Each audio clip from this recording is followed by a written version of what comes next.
সুপুষ্পা সুবাসে জয়তে বরণ শঙ্কর শঙ্কর নরকারে কুলকুলাম কুলশত পতন্তি পিতর হিয়া সাগুলোক কুন্দল দাসিয়া রোষয়েতে কুলকুলাম বর্ণ শঙ্কর মহার করি উচ্চতান্ত্রিক ধর্ম কুল ধর্মস্ত শাশ্বত উৎসব কুল ধর্ম না মনুষ্যরাকে জনার্দন নরকে নিয়ত ভাস ভবতি পুরুষুষ্ম মহাপাপ মহৎ পাপ কর্তুম ভয় বসিতা বয়ম যত্র সুবলাবেন অন্তর সাজন মঙ্গলা নদিমা পিতার অসত্য সস্তায় দপ্তরা সারহম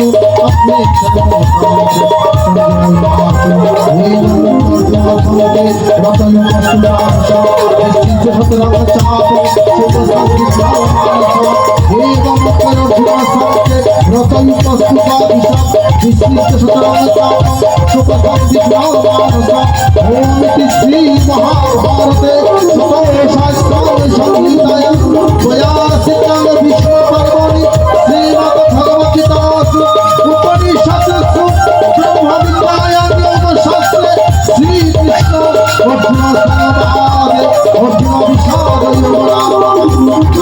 ন্যায় ওম ইয়াদক্ষরং পরিভ্রষ্টং মাত্রাহীনং চ যৎ ভবেৎ করুণাবতারং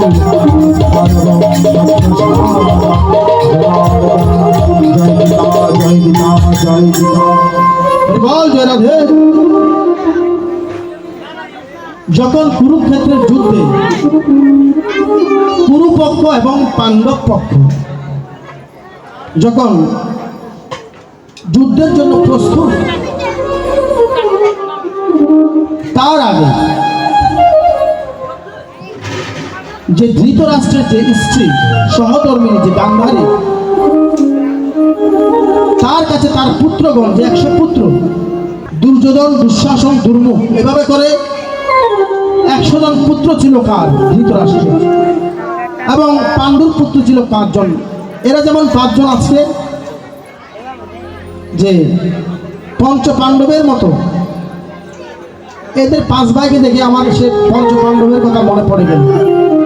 সে পাণ্ডুর পুত্র ছিল কয়জন? 5 জন। যুধিষ্ঠির, ভীম, অর্জুন, নকুল, সহদেব। এই যে চিন্ময় শিকদার, টিঙ্কু শিকদার, টিপু শিকদার, দীপু শিকদার এবং যে নানু শিকদার, এদেরকে দেখে আমার সেই পঞ্চ পাণ্ডবের কথা মনে পড়ে গেল। তারা 5 ভাই, আসল ঠিক তাই।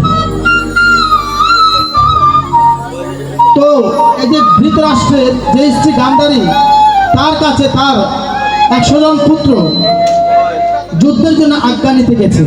তখন গান্ধারী একটা কথা বলেছে, সেটা কি? যথা ধর্ম তথা জয়। যেদিকে ধর্ম থাকে সেদিকে অবশ্যই কি হয়? জয় হয়। যেদিকে ভগবান থাকে, কুরুক্ষেত্রের যুদ্ধের মধ্যে 18 অক্ষৌহিণী স্বর্ণ যুদ্ধ করেছিল। তন্মধ্যে পাণ্ডব পক্ষে ছিল 7 অক্ষৌহিণী স্বর্ণ, আর কৌরব পক্ষে ছিল 11 অক্ষৌহিণী স্বর্ণ।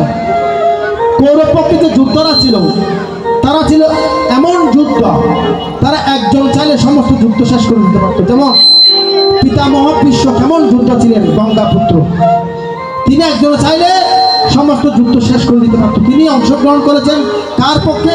কৌরব পক্ষে। কিন্তু তবুও পাণ্ডবরা যুদ্ধে জয়ী হয়েছিল। কেন হয়েছিল? কারণ ধর্ম তাদের পক্ষে ছিল।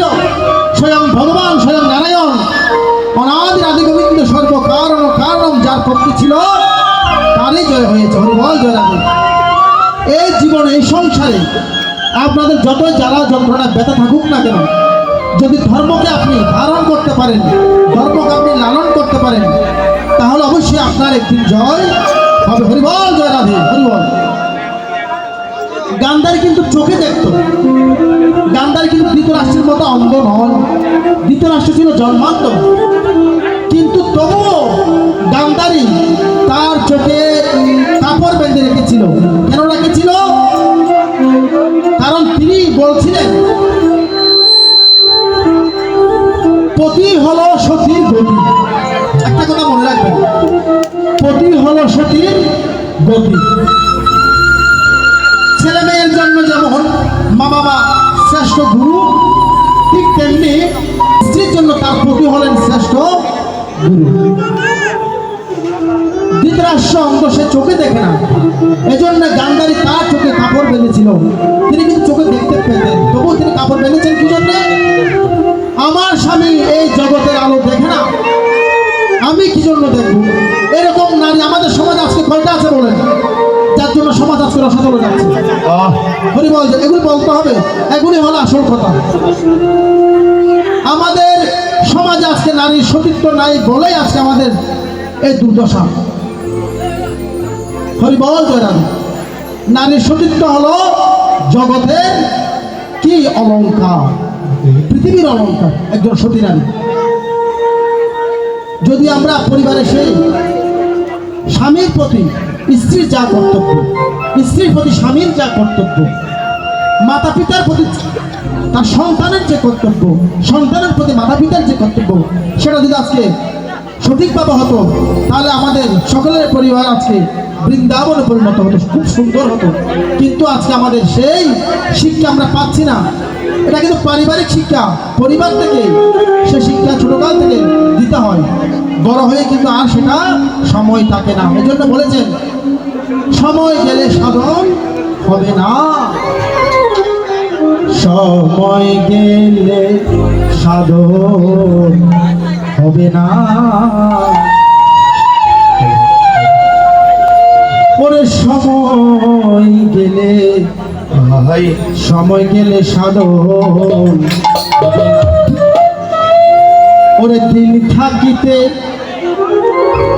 দিনের সাধন,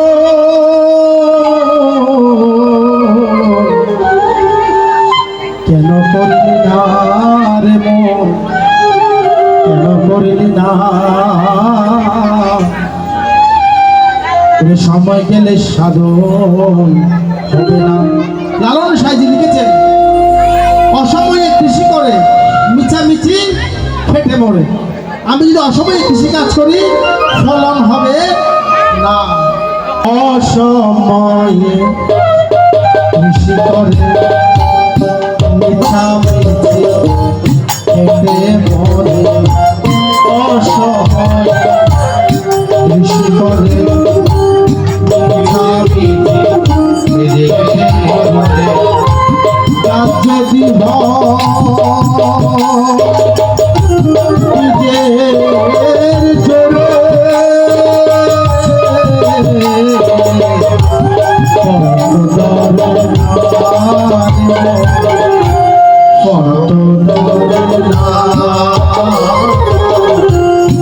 সময় গেলে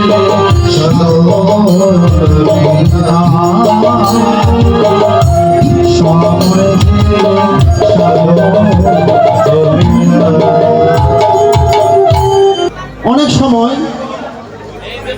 আমরা বৃদ্ধকালে ধর্মকর্ম করার জন্য বসে থাকি, কিন্তু সে সময় কি আপনি চন্দ্রনাথ পাহাড় উঠতে পারবেন? সে সময় কি আপনি আদিনাথ পাহাড় উঠতে পারবেন? আমাদের সমস্ত তীর্থ হলো দুর্গম স্থানে,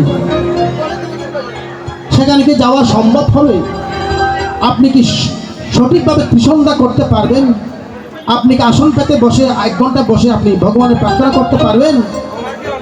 আপনার জয়ন্তে জয়ন্তে তখন বাত এসে যাবে, আপনার বিভিন্ন ধরনের অসুখ বিসুখ আপনি তখন জরাগ্রস্ত রোগগ্রস্ত হয়ে পড়বেন।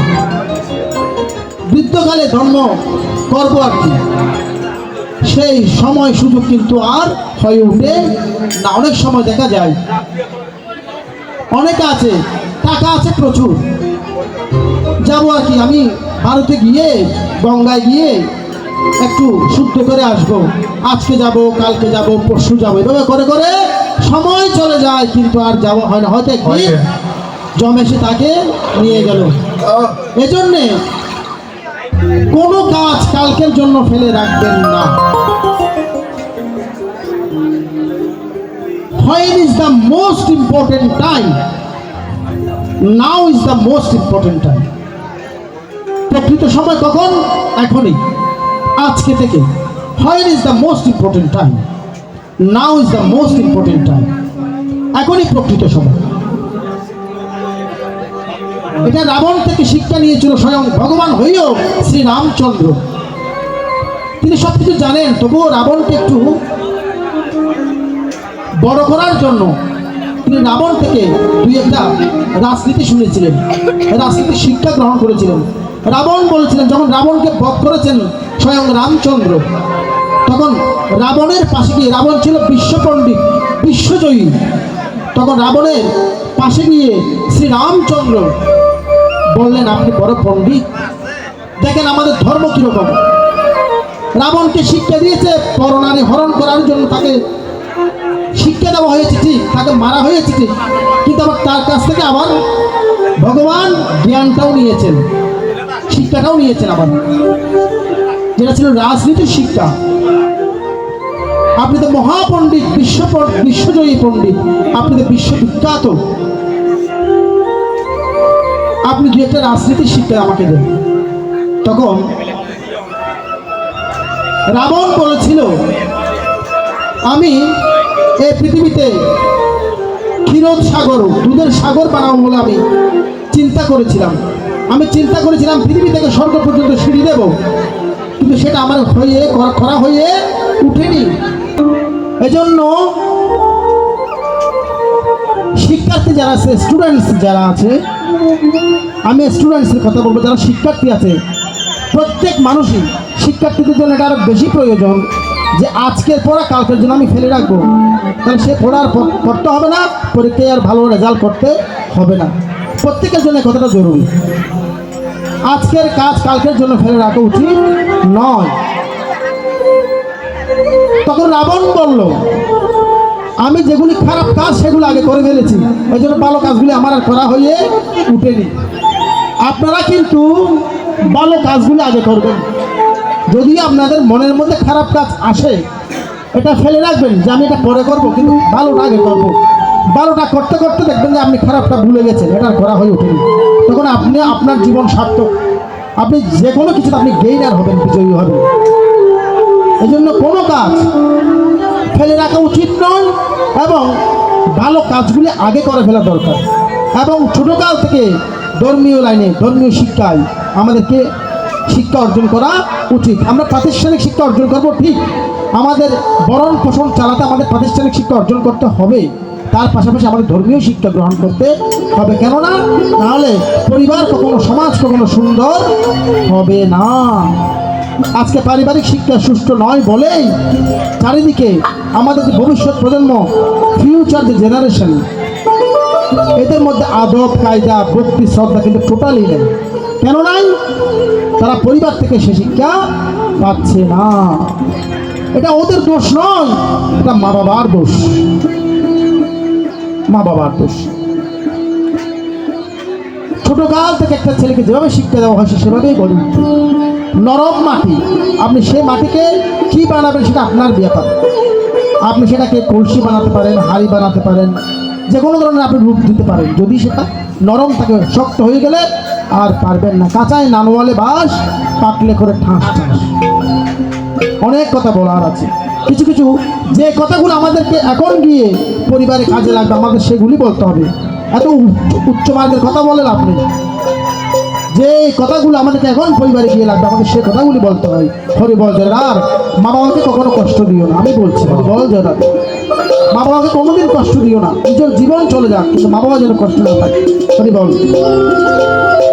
তুমি যতই যাও না মন্দির মসজিদ, যতই করো গঙ্গা স্নান, বাবা মাকে না বাসিলে ভালো হয় না খুশি ভগবান। আপনি 10,000 টাকা চাঁদা দিয়ে আপনি সভাপতি হতে পারবেন, আপনার অনেক নাম ডাক, আপনি ধার্মিক সাজতে পারবেন, ঠিক আছে, কিন্তু মা বাবা যদি অসন্তুষ্ট থাকে, আপনার সে ধর্মে কর্মে কোনো মূল্য নেই।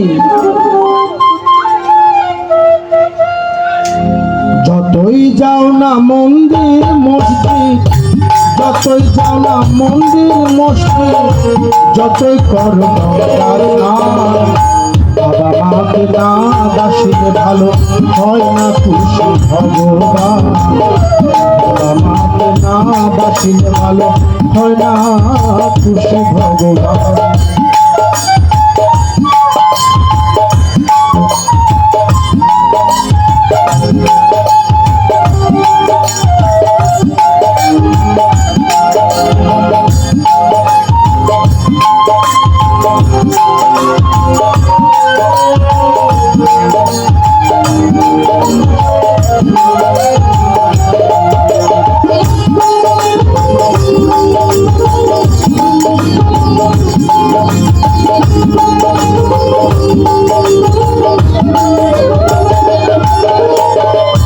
বাবা মা যে সবার সেরা,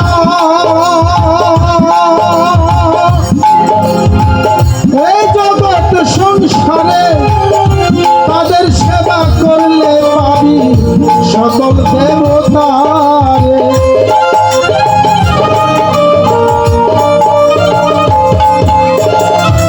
বাবা মা যে সবার সেরা, এই জগৎ সংসারে তাদের সেবা করলে পাবি সকল দেবতা। যেতে হবে না গো তোমার, যেতে হবে না গো তোমার ধর্মপথ তীর্থস্থান। বাবা মাকে না বাসিলে ভালো হয় না খুশি ভগবান। বাবা মাকে না বাসিলে ভালো হয় না খুশি ভগবান।